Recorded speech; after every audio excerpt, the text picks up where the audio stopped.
అందరికీ నమస్కారం. రియల్ రాశి ఫలాలు ఛానల్ కి స్వాగతం. మిథున రాశి వారికి జరిగే శుభాలు అశుభాలేంటో తెలుసుకుందాం. ఈ వీడియోని తప్పకుండా చివరి వరకు చూడండి. ఈ వీడియోని ఇంకా లైక్ చేయకపోతే వెంటనే లైక్ చేయండి.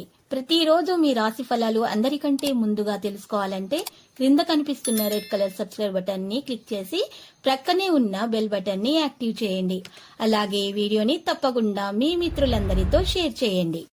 ఈ రోజు మీకు మీ జీవితంలోనే అతిపెద్ద శుభవార్త అందుతుంది. దాన్ని విన్న తర్వాత మీ ఆనందానికి హద్దులు ఉండవు. అధిక పరిశీలన ఒత్తిడిని పెరిగే అవకాశాలు కూడా ఉన్నాయి. ప్రస్తుతానికి బయట వ్యక్తుల గురించి ఆలోచించవద్దు. మీ లక్ష్యాలను మీరు గుర్తుపెట్టుకోండి. కెరీర్ పనిలో వచ్చే పనిని చేయడానికి మీరు ఒక మార్గాన్ని కనుగొంటారు. ఒత్తిడి కారణంగా మీరు పనిపై శ్రద్ధ చూపలేకపోతారు. సంబంధానికి సంబంధించి బాధ్యత నెరవేర్చడానికి ప్రయత్నిస్తూ ఉంటారు. మహాగణపతి ఆలయ దర్శనం చేసుకోండి లేదా గణేశుని ఇంట్లో ప్రతిష్ఠింప చేసుకోండి. గణేశుని ఫోటోని ప్రతిష్ఠించండి. మీరు గోల్డ్ ఫ్రేమ్ తోటి మహాగణపతి ఫోటోని మీరు ఇంట్లో పెట్టుకొని పూజ చేయవలసి ఉంటుంది. ఈ రోజు ప్రతిష్ఠించవలసి ఉంటుంది.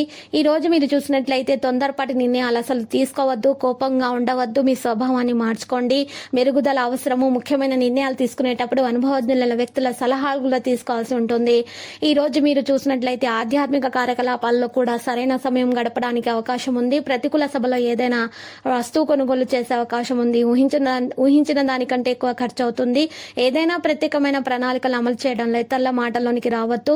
మరియు మీ పని స్వార్థానికి చూసినట్లయితే సామర్థ్యాన్ని విశ్వసించండి. ఎక్కడైనా డబ్బు ఇచ్చే ముందు తిరిగి రావాలని నిర్ధారించుకోండి.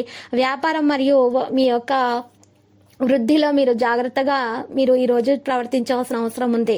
శ్రద్ధ మరీ ఎక్కువగా అవసరం అవుతుంది. మీడియా సంబంధిత ఆన్లైన్ కార్యకలాపాల నుండి అద్భుతమైన సమాచారం అయితే పొందుతారు. వ్యాపారానికి కూడా వేగం పొందుకుంటారు. ఇక లావాదేవీలు జాగ్రత్త వహించండి. క్రమశిక్షణ నిర్వహించండి. ప్రేమ వ్యవహారాల్లో కూడా లోతుగా ఉంటారు. ఆరోగ్యం విషయం చూసే సమస్య పెరగవచ్చు. అసలు అజాగ్రత్తగా ఉండకండి. ఎవరైనా సరే అందుకున్న అంశాలపై శ్రద్ధ వహించండి. ఏదైనా అవకాశాన్ని ఎంచుకునేటప్పుడు మీ జీవితం ఎలా మంచిది అనే దానిపై శ్రద్ధ పెట్టండి. ఎలా మంచిగా ఉంటుంది అనే దానిపైన మీరు సులభంగా చేసే విషయాలను ముందుకు తీసుకుని వెళ్ళండి. ఆరోగ్యంలో మార్పులు చేయడానికి, జీవనశైలిని మంచిగా మార్చుకోవడానికి మహాగణపతి ఫోటోని ఇంట్లో ప్రతిష్ఠించుకోండి. మంచిగా జరుగుతుంది. పూజలు సమర్పించండి. ఆస్తి లేదా ఏదైనా కార్యక్రమాలకు విషయాల్లో మీరు ఈరోజు లాయర్ను సంప్రదించవలసి ఉంటుంది.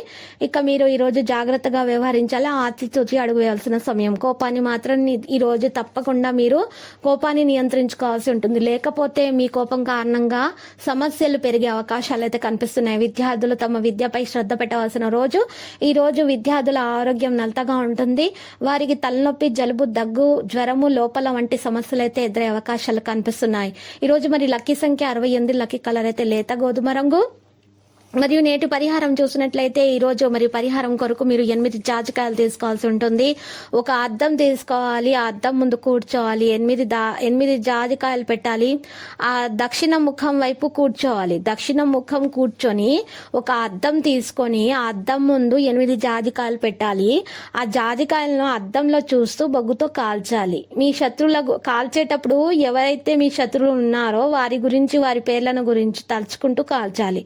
ఈ విధంగా కాల్చినట్లయితే మీకు అంతా కూడా కాల్చినటువంటి ఆ జాజికాయలను చక్కగా నల్లటి బట్టలో వేసేసి పారే నీళ్ళలో వదలండి. ఇది మూట కట్టేసి ఇలా పరిహారం చేయటం వల్ల మీకు ఎవరైనా చెడు ప్రయోగాలు చేస్తే ఆ ప్రయోగాలు కూడా తిరిగి వారికే చేరుతాయి. మీకు హాని అనేది దరిచేరదు. నెగటివ్ ఎనర్జీ మీ నుండి తొలగిపోతుంది. నరదృష్టి, ఈర్ష్య, అసూయాలు కూడా తొలగిపోతాయి. మీ జీవితంలో మీరు ముందడుగు వేయగలుగుతారు. ఆరోగ్య సమస్యలు తొలగిపోతాయి. మీకు అన్ని శుభాలే కలుగుతాయి. ప్రతిరోజు ఈ విధంగా రాశి ఫలాలు తెలుసుకోవడానికి వీడియోని తప్పకుండా లైక్ చేయండి. క్రింద కనిపిస్తున్న రెడ్ కలర్ సబ్స్క్రైబ్ బటన్ ని తప్పకుండా క్లిక్ చేయండి. లైక్ మరియు సబ్స్క్రైబ్ చేసిన వారికి ఈ రోజు ఏదో ఒక శుభవార్త వినాలని నేను దేవుణ్ణి ప్రార్థిస్తున్నాను. Thank you for watching this video.